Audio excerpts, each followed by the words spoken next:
এরকম হইছি অহন সবের চোখের সামনে বসে উঠি, ঠিক না? সবে আমার যেন দেখে হেনুই গম পায় গলে যেতে জামাই। আমি বিশ্বাস করেন ওই যে কিছুদিন আগে আমার হোর ফাড়া বয়ান করে গেলাম না, বয়ান করে যাওয়ার পরে আমি একবার জীবনে চিনি না, ওই পাটা আমার গিয়ে করতে গেলাম চাষা করলেন, আমি চিনি না, রূপই পাইছি আর কি। আমি যাইতেছি দৌড় ফিরে আসি, আসসালাম জামাই খাবেন, আমি তো মুখের দিকে চাইতেছি এই যে এনে করে এই যে এই পাড়ার মানুষটা মানে আমি তাক করে চাই রয়েছি কলে জামাই আনগানোর বাঁচতে জামাই না। আমি যে যদি ওদিন সবার মাঝে যদি পরিচয়টা না দিতাম তাহলে আমি বাঁচতে জামাই, হ্যাঁ জানো তেন একটা মুন্সি হিসাবে তোমার সামনে দাম পাইলাম না, মনে মনে ভাবি আর কি। তা যাই হোক আমার বন্ধুগণ, আমরা মানুষ না অন্য কিছু, আমরা মানুষ। বন্ধুরে আমার আল্লাহ যখন মানুষ বানাইলো জানেন কি? আমার আল্লাহ প্রথম যখন মানুষ বানাইছে আমার আল্লাহ সর্বপ্রথম একজন ফেরেশতাকে দুনিয়ার জমিনে পাঠাইছে। তার নাম জানেন কি? তার নামটা জানেন কি? কথা কয় না। একজন ফেরেশতা হযরত জিবরাইল আলাইহিস সালাতু ওয়াস সালাম। আমার আল্লাহ হযরত জিবরাইলকে দুনিয়াত পাঠাইছে। এখানে বহুত লম্বা চড়া কাহিনী শর্টকাট বলি। জিবরাইলকে বলছে, জিবরাইল যাও দুনিয়ার জমিনে যাও। কেন? বলছে তুমি দুনিয়ার জমিন থেকে মাটি নিয়ে আনো। ওয়া ইদ ক্বালা রাব্বুকা লিল মালাইকাতি ইন্নী জাইলুন ফিল আরদি খলিফা। আল্লাহ বলেন আমি দুনিয়ার জমিনে খলিফা নিযুক্ত করাম, খলিফা বানাই, মানুষ বানায়াম, প্রতিনিধিত্ব করার নেতা বানায়াম। আমার আল্লাহ হযরত জিবরাইলকে যখন পাঠায়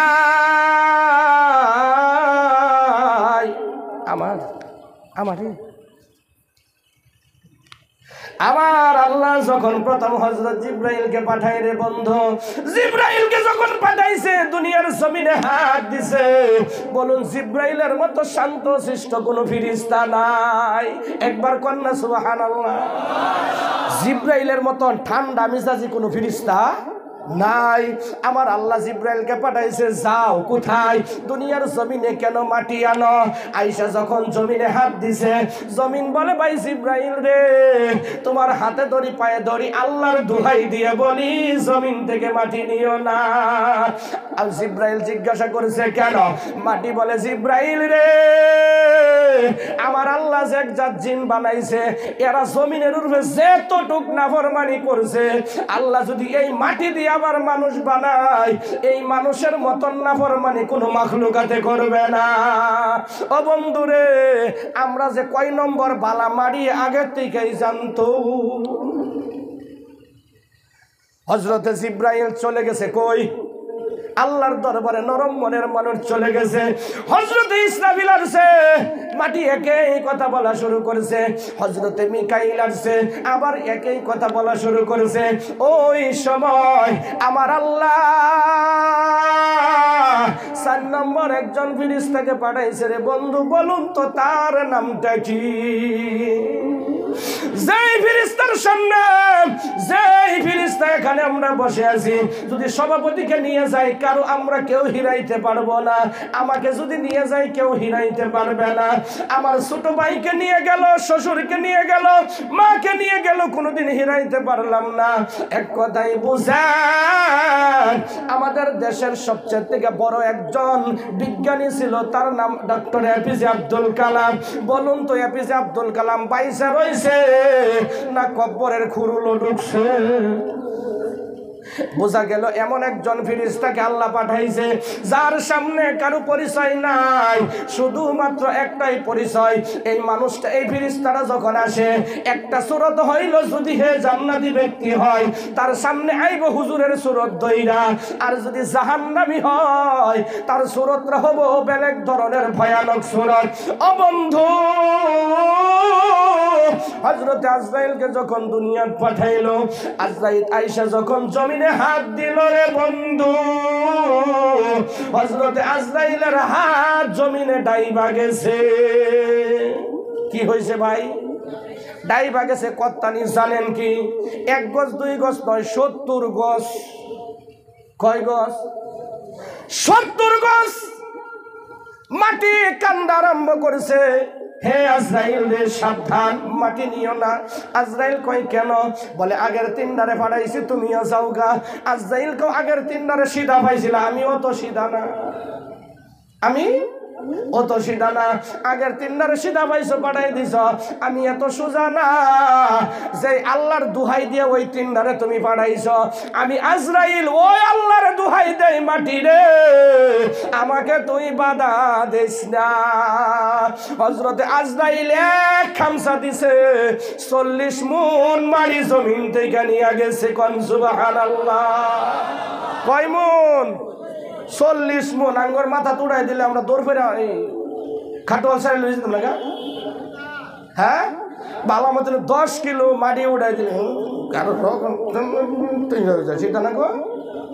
যে আজরাইল এই মাটি নিল, মাটি নেওয়ার পর আমার আল্লাহর সম্মুখে ফেরেশতাদের সম্মুখে দিল। ফেরেশতারা গলা থেকে বাবার পাতা পর্যন্ত বড়ি বানাইছে। বন্ধু আমি শর্টকাট বইলা যাইতেছি, বড়ি বানাইছে। বড়ি বলুন তো দেখি, এই জায়গার যত মানুষ আছেন আমার বিশ্বাস একসাথে বোধ এই সামনে 2 ভাই বইয়ে রয়েছিলেন। আর এরা 2 ভাই না? এই যে এই আন্নার দাঁড়িয়ে যে 5 দাজে গামছা বলে, 2 ভাই না? আন্নারা 2 ভাই। এই যে দেখেন 2 ভাই বৈশা রয়েছে একসাথে। তারপরে একজনের আরেকজনের মুখের চেহারা ফেস টু ফেস মিলে কি? আমার আল্লাহ, হে পৃথিবীর মানুষ শুনেন, আমার আল্লাহ বলেন আমি আল্লাহ কোন ফায়াকুন বইলা আসমান বানাইলাম। আমি আল্লাহ বলছি কোন মানে হও, জমিনকে বলছি জমিন হও, সঙ্গে সঙ্গে ফায়াকুন হয়ে গেছে। আমার আল্লাহ বলেন আমি আল্লাহ কোন ফায়াকুন বইলা চন্দ্র বানাইলাম, সূর্য বানাইলাম, তারকা বানাইলাম, গ্রহ নক্ষত্র বানাইলাম। এক কথাই বলি, আমার আল্লাহ বলেন আমি কোন ফায়াকুন দিয়া সমস্ত কিছু বানাইছি রে মানুষ। শুধুমাত্র তোমাদেরকে আমি আল্লাহ কোন ফায়াকুন দিয়া বানাই নাই। আল্লাহ বলেন আমি আল্লাহ খলাকতুল বিয়াদাইয়া, আল্লাহ বলেন আমার হাত দিয়ে আমি তোমাদেরকে বানাইলাম। আল্লাহর নিজ হাত দিয়া বানাইছে। কেন কেন বানাইছে রে বন্ধু? আল্লাহর নিজ হাত দিয়া কেন বানাইছে? যার কারণে আমার আল্লাহ এই মুখমণ্ডল কানা নিচে বানাইয়া দেওয়ার কারণে একজনের মুখের চেহারা আরেকজনের সাথে মিলে না। বন্ধুরে আমার গভীর মনোযোগ, আমার আল্লাহ আপনাকে আমাকে নিজ হাতে এই জন্যই বানাইছে। একমাত্র আল্লাহ বলেন তোমরা আমি আল্লাহর কুদরতি পায়ে সিজদা করবা। কেন? আল্লাহর কুদরতি পায়ে সিজদা করার জন্য। তার সাক্ষ্য প্রমাণ, আসমান সিজদা করে আল্লাহকে, জমিন সিজদা করে আল্লাহকে, গজ বৃক্ষ তরুলতা সিজদা করে আল্লাহকে। প্রত্যেক শুক্রবারে শুধু মানুষ ব্যতীত, জিন ব্যতীত সমস্ত মাখলুকাত আল্লাহর কুদরতি পায়ে পড়ে কান্দে। শুক্রবারে সবাই কান্দে। কেন? তারা ভাবে হয়তো আজকে কিয়ামত হয়ে যাবে। আর মানুষ শুক্রবার হইলে ভাবে আজকে শুক্রবার, জুমার দিন কলে যদি চালায় চালায় বাইর যায় তাহলে বউ কাপটাপ করে মসজিদে ভরাবো, ওটা দিন বাড়িতে আসে। আমার ভাইরা, আমার বন্ধুরা, যাই হোক, আমার কথা হলো আল্লাহ বলছেন তোমাদেরকে সৃষ্টি করেছি, খালাকতুল জিন্না ওয়াল ইনসা ইল্লা লিয়াবুদুন। আল্লাহ বলেন তোমাদেরকে আমি সৃষ্টি করেছি একমাত্র আমার ইবাদত করার জন্য।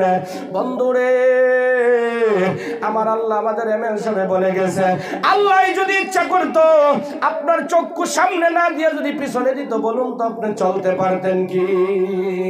আপনার হাত, যাদের হাত নাই রে বন্ধু তাকে জিজ্ঞাসা করবেন, যার চোখ নাই তাকে জিজ্ঞাসা করবেন, যার ঠোঁট কাটা তাকে জিজ্ঞাসা করবেন, যার পাও নাই তাকে জিজ্ঞাসা করবেন, যে বুড়া মানুষ তাদের দাঁত নাই তাদেরকে জিজ্ঞাসা করবেন তাদের অবস্থা কি। বন্ধুরে আমার, যাই হোক, আমার আল্লাহ এত সুন্দর করে মানুষ বানাইলো। মানুষ বানানোর পর আজকে সেই মানুষ আল্লাহর ইবাদত করে না, সেই মানুষ আজকে আল্লাহর হুকুম মানে না, সেই মানুষ আজকে নবীর সুন্নতের ভিতরে নাই, সেই মানুষ আজকে নবীর তরিকার ভিতরে নাই। ও বন্ধুরে আমার আল্লাহ এত সুন্দর করে মানুষ বানানোর পর এই মানুষগুলোর উপরে আল্লাহ দায়িত্ব দিয়েছে, তোমরা ঘুম থেকে উঠে আমার ইবাদত করবা, রাত্রে শুইতে সময় আমার ইবাদত করবা। এই মানুষগুলো ঘুম থেকে উঠে আল্লাহর ইবাদত ইবাদত করে না, ঘুমাইতে সময় আল্লাহর ইবাদত করে না, এরা শুধু বর্তমান শয়তানের খাসলত লইয়া ঘুরে কি ঘুরে না। ও বন্ধুরে আমার, আজকে দুনিয়ার জমিনে মানুষ কয়েক প্রকারের আছে। এক ব্যক্তি হলো মুমিন, আরেকজন হলো মুনাফিক, আরেকজন হলো কট্টরবাদী। যারা মুনাফিক আর কট্টরবাদী তাদের কথা আল্লাহ কোরআনে বলেন, খাতামাল্লাহু আলা কুলুবিহিম ওয়া আলা সামইহিম ওয়া আলা আবসারিহিম গিশাওয়া ওয়া লাহুম আযাবুন আযীম। যারা মুনাফিক, যারা কট্টরবাদী, আল্লাহ এদের কানে মোহর মেরে দিয়েছে, আল্লাহ এদের কলবে মোহর মেরে দিয়েছে, আল্লাহ এদের অন্তরে মোহর মেরে দিয়েছে। এক কথাই বুঝেন, আমার আল্লাহর কথা এরা খালি শুনবে, মানতে পারবে না, এরা খালি দেখবে, মানতে পারবে না। আমার আল্লাহ বলেন, ওয়ালাহুম আযাবুন আযীম, আল্লাহর আযাব বিশাল। ও বন্ধুরে আমার, আল্লাহ বলেন আরেক কিসিমের মানুষ হলো মুমিন, যাদের কথা আল্লাহ কোরআনে বলছেন, ইয়া আইয়ুহাল্লাযীনা আমানু তাকুল্লাহ, হে ঈমানদার বান্দা বান্দিরা রে, তোমরা দুনিয়ার কাউকে ভয় করিও না, শুধুমাত্র আমি আল্লাহকে ভয় করবা। কন্যা সুবহানাল্লাহ। আল্লাহ কাদেরকে ভয় করার কথা বলছেন? একমাত্র ইমানদার যারা, মুনাফিক যারা তাদেরকে বলে নাই। যারা সুদখোর, ঘুষখোর, মদখোর, হারামখোর, মা বাবার নাফরমানি, এইরকম তেলেসমাতি বান্দাদেরকে আল্লাহ ভয়ের কথা বলে নাই। আল্লাহ ভয় ওদেরকে করার কথা বলছে যারা ইমানদার। ও বন্ধুরে, আপনি যদি ইমানদার হন, সত্য করে বলেন তো দেখি, কোনোদিন আপনি নামাজ কি বাদ দিবেন নাকি? যদি আপনি ইমানদার হন, কোনোদিন নামাজ বাদ দিবেন? কথা বলে না, দিবেন কি? যদি আপনি ইমানদার হন, আপনার বউ বন্ধক দিবেন কি? কার কার বউ বন্ধক দিছুন হাত তুলুন। কেউর বই তো বন্ধক দিছুন না, দিছুন কি?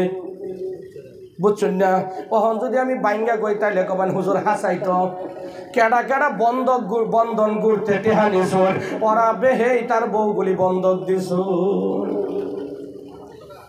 যারা বন্ধন করতে টেহা দিছুন, এরা বউ বন্ধক দিছুন। এর প্রমাণ ধরেন আমরা এই হুজুর বা আমি যদি ব্যাংকের ম্যানেজারকে গিয়া বলি, বন্ধন গুড়ের ম্যানেজারকে যদি গিয়া বলি, ম্যানেজার ভাই, নভেম্বর ডিসেম্বর এই 2 মাসের মধ্যে একদিনও জিরানি নাই, প্রত্যেক দিন জলসা করি, মাসে 1.5-2 লাখ টাকা পাই, আপনি আমাকে 5 লাখ টাকা দেন, প্রত্যেক সপ্তাহে আপনার কিস্তি আমি আপনার অফিসে দিয়া যাই। ম্যানেজারে কি বলবে, হুজুর গো, আপনি যদি দেশের প্রধানমন্ত্রীও থাকেন আমার আফসোস নাই, আপনার মতো সানকোভাল্লা হুজুরের কাছে টাকা দেওয়া যাবে না, শুধুমাত্র আপনার বউটা ভাড়াইয়া দেন গা, এক নজর দেইকা ওর চেহারাটা মহস্ত করে টেহা দিয়া দিন। ভুল কইলাম কি? ভুল কইলাম? এই বেমার আছে নাকি খাটোয়াল? আছে। অবন্ধুরে, আজকে আমাদের সমাজে এই বন্ধন গুড়ে ভইরা গেছে। যখন বন্ধন গুড় ছিল না তখন কি মানুষ বাঁচে নাই? যখন বন্ধন গুড় ছিল না তখন কি মুসলমানে খানা খাই নাই, ভাত খাই নাই? আজকে বন্ধন করতে টেহা লইয়া এরকম ফ্যাশন হয়েছে কিছুগুলি বেটানের, জানেন? রাস্তা দিয়া যায়, বাপরে বাপ, ডানারে এই বালারায় এই বালারায়, যখন অনুমান পাওয়া যায় এমএলএর বউ 2 নম্বরটা যেতেছে। রাস্তা দিয়ে এইবা যায়, এইবা একদম পাক লড়াই যায়, কিছু কইলে এইবা আলাপ করে, হ্যাঁ আমি বন্ধন করতে টেহা লইয়া ভিখারি হয়ে গেছি করে আলাপ করে, মানে বিরাট বড় বেডি হয়ে গেছে। হ্যাঁ ও বন্ধু, খোদার কসম খেয়ে বলে, যারা বন্ধন করতে টেহা নিছ, বেড়া বেড়ি দুটোটা দুনিয়ার থেকে জাহান্নামের সার্টিফিকেট নিয়ে নিছ। নাউজুবিল্লাহ। পানি আমার এক দাগ দেখো, পানি একটু জোরে কর, নাউজুবিল্লাহ। যারা বন্ধন করতে টেহা নিছে, আল্লাহর কসম, কাসিমি হুজুর সাক্ষী, ওই বেড়া এবং বেড়ি জাহান্নামের টিকিট দুনিয়ার থেকে ক্রয় করে হালছে। বিশ্বাস করেন? করেন বিশ্বাস? আবার বন্ধুগণ, তার প্রমাণ আজকে যারা সুদ খান এবং সুদ দেন, দুইজনে জাহান্নামের টিকিট কাটলেন। বহুতে কয় হুজুর আমি তো সুদ খাই না, আমি হে দেই, আমি হে দেই। কইছে একজনে পাপ করতেছে, আন্নে চোখদা ছায়া রইছুন, হ্যাঁ কইরা যাত্তানি সব পাইছে, আন্নে চোখদা ছায়া থেকে যাত্তানি সব পাইছে। বুঝছেন কি কইছি? সেই জন্য ভাই এই যে বন্ধন ঘুর আন্নে করে দিকে বোধ আশা ভরসা নাই, আছে কি আশা আছে? এই আশাগুলি বাইতে বাইরে গেলে এখন কোনো ভরসা আছে গো? হাসা করে কোন ভরসা আছে? কোন এই আশার বেড়ার মতন আফসোস বর্তমান কোন বেড়াই করে? হ্যাঁ, নিজের বউ আরেক বেড়ারে সারাদিন দেখে মজা মারে আর হ্যাঁ বাইক বয়ে গেলে আফসোস করে। আন্নে করে এদিকে সেলফি আছে গো, বেডটানের মধ্যে সেলফি আছে নাই? 8টা 9টা গুড়ের ম্যানেজার হ্যাঁ তো সেলফি বেডটানের মধ্যে। ও আঙ্গর গড়া জনজন ফল্লা ফল্লা সেলফি স্কুটি পাইছে, কিন্তু তারা আবার আরে বলে সেলফি, আমি তো ডরে গেছি। যাই হোক, আঙ্গর জায়গার মধ্যে একটা সেলফি হয়েছে, আঙ্গর কোনো অসুবিধা হইলে তার বলে যায় পরে শুনি না, কোনো বন্দুকের সেলফি না, হ্যাঁ হয়েছে গুড়ের সেলফি। আমার বন্ধুগণ, এই যে আজকে কাফির বেঈমান ইহুদি নাসারা খ্রিস্টানেরা যে প্রচলন ভাই করছে, আমাদের বেডটান গুলো ঘর থেকে বাই করে নিতেছে, আর আমরা বেড়া খুব খুশি হইতেছি, বন্ধন করে টেহা পাইয়ারে বহুত দিন চলা হইতেছি। এটা জানে না, এই শয়তানেও জানে না, বেডিও জানে না, এই বন্ধন করতে টেহা লইয়াছে জাহান্নামের আগ্রা গেলতেছে। সাবধান, আমি অনুরোধ করব, আপনার মাফের উপায় হলো যারা বন্ধন করতে টাকা নিছেন বলুন তো দেখি, বেড়ারে এলকা টেহা দেয় না বেডি লগে গেলে টেহা দেয়? বেডি লগে গেলে, খালি যদি বেডি আর বেড়া এক লগে গেল তো এই টেহা দেয় কি? আবার কলে কম্পিউটার থেকে এরকম ভাবে জাহান্নামের সার্টিফিকেটও ফটো মেরে দিন লাগতো না, নাই তো কি ভাই বুঝবো যে এরা দুইটা জাহান্নামের সার্টিফিকেট পাইছে? একদম জোর ফটো মারায়, এক লগে খাড়া করে ফটো মারায়, ফটো মারাইয়া এই দুইটারে একদম জাহান্নামে যাতে তাড়াতাড়ি যাবার প্রমাণ সহ। আজকাল বিয়ার কাবিন যে করে গো ফটো মারে না গো, কেল্লিকে ফটো মারে? এটা প্রমাণ এরা যে দুইটা বিয়া হয়েছে, ঠিক না? প্রমাণ বেড়া বেড়ির ফটো, এরা দুইটা যে জাহান্নামে গেছে ওরাও জানে, একবার ফটো না লইলে একবার প্রমাণ করবো কিন্তু। এই যে জোর ফটো মাইরা কি সুন্দর স্যাম্পল লাগাইয়া দিছে, যাও ওই দেখবেন বেডির টাইম একটা করে কিন্তু বই দেয়, পাসবুক দেয়, দেয় না? ওই পাসবুকের উপরে দেখবেন এই জোর ফটোটা মারা আছে, হ্যাঁ ঘুমে তুই দেখবার দেখে আল্লাহ কত সুন্দর কাগজ, এটা আমি আর এটা আমার জামাই, কি সুন্দর দেখা যায়, দাঁতটি জাহান্নামের আগুনটা বিস্তে দিয়ে হাসতেছে।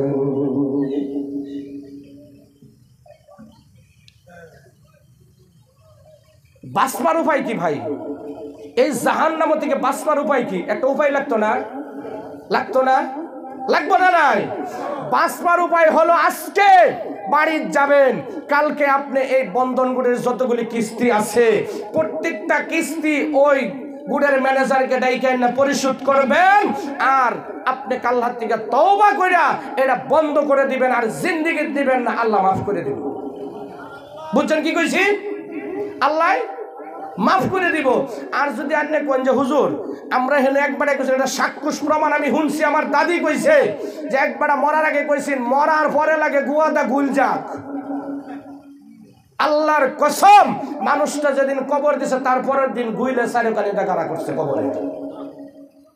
আপনি ভাবতেছেন হুজুর মরার পরে লাগে আমার সেইবা মল্ল হেবা বাইন্দা বাইরা গান্ডের কি হয়, আমার কিচ্ছু হয় যায় না, খালি আমার কবরটা আমি কয়ে গেলাম, মানলে মানবান না মানলে নাই। শুনুন না, বাজারের মধ্যে যে ওষুধ বেছে, চিনলে জরি না চিনলে মা বোনদের ভাত রান্দার খুনি, আইনে যদি মানুন তাল গাছ, না মানলে এমই স্কুলে হেডমাস্টার, ডাইনের কথা। বুঝছেন না? আমার কোনো আয়োজন ভুল করলাম কি? আমার বন্ধুগণ, যাই হোক, আমার কথা হলো আল্লাহ বলছেন তোমাদেরকে সৃষ্টি করার উদ্দেশ্য হলো তোমরা আমার ইবাদত করবা। আল্লাহ বলছেন ইমানদারেরা তোমরা আমি আল্লাহকে ভয় করো। আজকে যদি আপনি ইমানদার হন, কোনদিন ওই ব্যক্তি আল্লাহর হুকুম নামাজ বাদ দিবে কি? আজকে বন্ধুরে আমার, আপনাদের জায়গায় বুঝি নাই, বহু জায়গার মধ্যে দেখা যায় যে বেড়া কোনোদিন মসজিদও যায় না, ওই বেড়া সেদিন ইমাম মসজিদও না যায়, ওই দিন এই কপাল্লা মসজিদও যায় কি যায় না। কোনোদিন মসজিদও যায় না, হ্যাঁ খালি খেয়াল রাখছে ইমাম কোন দিন মসজিদ হয়েছে না, হ্যাঁ বেহের আগে গিয়ে সামনে বয়ে দিয়েছে, নামাজ পড়ে বাইরে কয় কলে এই লিগে তো মসজিদ হয় না, খেয়ে কলে আইলে মসজিদ মোল্লারে ভাই না, ও কোন দিন জীবনে ফাঁস গেল। সত্যি করে কইবান যে বেড়া নাকি নিজের বেড়ির লোকে উচ্চ গলায় কথা কবার ফানা, হেই বেড়াও কিন্তু মোল্লার দূর দরবার চা। বুঝছেন কি কইছি? যেই বেড়া রেফু তাইলে কোনো নাম্বারই রাখে না, কোনো দাগই রাখে না, হেই বেড়াও কিন্তু মোল্লারে মসজিদে বাই করে দিবার চা। জানেন কি এটা? আমার বন্ধুগণ, আমার নবী বলছেন ইন্নাল উলামা ওয়ারাসাতুল আম্বিয়া, হে দুনিয়ার মানুষ, আলিম উলামা হলো আমার ওয়ারিসদার। বন্ধু ওয়ারিসদার কারা? বাপের সম্পত্তি যারা ওয়ারিসদার তারাই তো পায় না গো। তো নবীর ওয়ারিসদার হলো উলামারা। সেই উলামারা যদি আপনার উপরে নারাজ থাকে, আল্লাহর কসম নবীকে নারাজ থাকবে। যদি নবী নারাজ থাকে, আল্লাহ আপনার উপরে নারাজ থাকবে। যদি আল্লাহ নারাজ থাকে, আপনি সুজা সুজি মরবেন আর জাহান্নামে ডুইকা যাবেন, কোনো বাধা বিপত্তি নেই। আমার ভাইয়েরা, আলিমদেরকে সম্মান করবেন। তার কারণ আমি প্রত্যেক জলসায় এই কথাটা বলি, এই জন্যই বন্ধু, আপনি পীর ধরছেন না, পীর ধরেন না, একজন পীরে হায়েস্ট যদি জান্নাত মানুষ নিয়ে যা হক্কানি পীর, আবার কিন্তু এই যে পানির তলে মমের বাতি বাউ বাতাসে নিবে না, আমরার পীরের মুরিদ হইলে নামাজ রোজা লাগে না, এই বন্ড পীরের কথা কিন্তু আমি কই নাই। আমি বলছি বাসকান্দি হুজুর রহিমাহুল্লাহর কথা, আমি করছি তৈবুর রহমান বরবুয়া হুজুরের কথা, আমি বলছি হযরত খাজা মাইনুদ্দিন প্রকৃত পীর চিশতি রহিমাহুল্লাহর কথা, আমি বলছি হযরত আব্দুল কাদের জিলানী রহিমাহুল্লাহর কথা বলছি। একজন হক্কানি পীর দুনিয়ার জমিন থেকে কাল কিয়ামতের দিন একজন দুইজন নয়, 400 থেকে 4000 তার মুরিদান আল্লাহর জান্নাতে নিয়ে যাবে। আর একজন কোরআনের হাফিজ 10 থেকে 14 জন নিয়ে আল্লাহর জান্নাতে যাবে। কিন্তু একজন হক্কানি আলিম রে বন্ধু 100 200 300 নয়, 1000 2000 4000 নয় বন্ধুরে, 10,000 20,000 30,000 নয়, একজন হক্কানি আলিম 60,000 জাহান্নামী মানুষগুলো বাইসা আল্লাহর জান্নাতে নিয়ে যাবে। তাহলে বোঝা গেল পৃথিবীর জমিনে আলিমকে সম্মান করা দরকার আছে না নাই? আলিমকে মুহাব্বত করা দরকার আছে না নাই? আজকে যারা আলিমকে ভালোবাসো না, তুমি এক কথাই বুঝা নাও, যদি আলিম না থাকতো তুমি পুংনা জন্ম নিতা। বুঝছেন কি কইছি? যদি আলিম না থাকতো তাইলে তুমি জন্মটা নিতা পুংঠা। তোমার বাবার পরিচয় থাকতো না, শুধু মায়ের পরিচয়টাই থাকতো। কিন্তু আজকে আলিম আসিল কারণে তুমি যখন দুনিয়ার জমিনে আসলা, একজন মানুষ গিয়ে তোমার ডান কানে আসান আরেক কানের মধ্যে আকামত দিছে। তুমি যখন দুনিয়ার জমিনে আসলা, তুমি দুনিয়ার জমিনে আসার আগে তোমার বাবা মায়ের বিয়াটুকু এই আলিমেই পড়াইছে। শুধু তাই না, তুমি কবরে যাবা, এমন একজন সন্তান তুমি দুনিয়ায় রাইখা যাও নাই, যেই সন্তান তুমি কবরে যাওয়ার পরে তোমার জন্য হাত তুলবে, যেই সন্তান তুমি মারা যাওয়ার পর তোমার জানাজা পড়াবে, তোমার লাশ সামনে নিয়ে আল্লাহর দরবারে কাঁদবে, এমন একজন সন্তান তুমি বানায়ো নাই। ওই সময়ও কিন্তু একজন আলিম তোমার জানাজাটা পড়ে। বন্ধুরে, আপনি শুধু ভাবছেন দুনিয়ার বুধ আলিমের 3টা কাজই করেন না, কিয়ামতের দিন আপনার একটা নেকি যখন কম পড়ে যাবে, আল্লাহ বলবে হ্যাঁ সাদের আলী, আমার কথা দিয়ে উদাহরণ দেখায়, কার নাম বলবো, কার নাম মিলে যায় অসুবিধা হবে। আল্লাহ বলবে হে জিয়াউর, বলো বলো বলো, দুনিয়ার জমিনে কোনো আলিমকে তুমি একটা সালাম দিছিলা কি? বহুত মানুষ আছে না ভাই, আলিমরে দেখবারই পাই না, তাও মানুষের ফেসবুকে সালাম দেয়, এরকম আছে না? ওই দিন বলবাম আল্লাহ দিছিলাম একটা, তাও তো উজ্জা দেয় নাই, ফেসবুকে দিছে। আল্লাহ বলবে যাও ওই মাওলানা হুরমুসের কাছে যাও, গিয়া বলো ওই সালামের সাক্ষীটা যদি আজকা হইয়া যায়, আমি আল্লাহ তোমারে মাফ কইরা দিয়া। আমি এই মাওলানা হুরমুস হুজুরের কাছে যাব, গিয়ে বলবে হুজুর গো, আপনার আপনার সম্মুখে আইতে আমার ঘৃণা লাগে, শরম লাগে। কেন হুজুর? আপনাকে একটা সালাম আমি নিজে উজ্জা দেই নাই, বিপদ হইয়া দিয়েছিলাম। আজকে যদি আমার সালামের সাক্ষীটা আপনি হয়ে যান, আল্লাহ মাফ করে দিবে। খোদার কসম, আমার নবী বলছেন ওই দিন এই হুরমুজ হুজুর আল্লাহর কাছে গিয়ে বলবে, আল্লাহ আমি নিজে সাক্ষী, তোমার বান্দা আমাকে একটা সালাম দিছিল। আল্লাহ বলবে ওই সালাম দেওয়ার কারণে একটা গুনাহ যে তোমার কম আছিল, এই হুরমুজের সাক্ষীর কারণে ওই হুরমুজ মাওলানাকে সাক্ষী বানায়া জিয়াউর রে আজকে আমি তোমাকে মাফ করে